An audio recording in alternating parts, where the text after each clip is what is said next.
M Mukundan.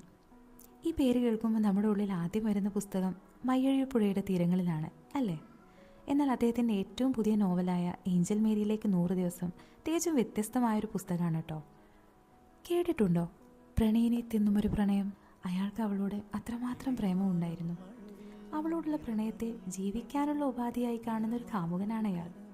അയാൾക്ക് ഭ്രാന്ത് തോന്നിയ പെണ്ണിൻ്റെ പേര് ഏഞ്ചൽ മേരി സ്വിഫ്റ്റ്. അവളെ സ്വന്തമാക്കാൻ അയാൾ കടന്നുപോയ സങ്കടങ്ങളുടെയും ഭയത്തിൻ്റെയും ഭ്രാന്തിൻ്റെയും എല്ലാത്തരം കഷ്ടപ്പാടുകളുടെയും 100 ദിവസമാണ് ഈ നോവൽ. എം മുകുന്ദൻ്റെ ആദ്യത്തെ മുഴുനീള പ്രണയ നോവൽ. പക്ഷെ ഒരു കാര്യമുണ്ട് കേട്ടോ, മയ്യഴിപ്പുഴയുടെ തീരങ്ങളിലും ദൈവത്തിൻ്റെ വികൃതികളിലും നാം കണ്ട പഴയ മുകുന്ദനെ ഇതിൽ തിരയരുത്. ആ പഴയ എഴുത്തിൻ്റെ ആഴവും സൗന്ദര്യവും ഈ പുതിയ ശൈലിയിൽ എനിക്ക് കണ്ടെത്താനായിട്ടില്ല കേട്ടോ. ഒരു വലിയ എഴുത്തുകാരിൽ നിന്ന് ഞാൻ പ്രതീക്ഷിച്ച ആ ഒരു വായനാസുഖം ഈ പുസ്തകം തന്നിട്ടില്ല എന്നത് ചെറിയൊരു നിരാശ ഉണ്ടാക്കിയിട്ടുണ്ട്.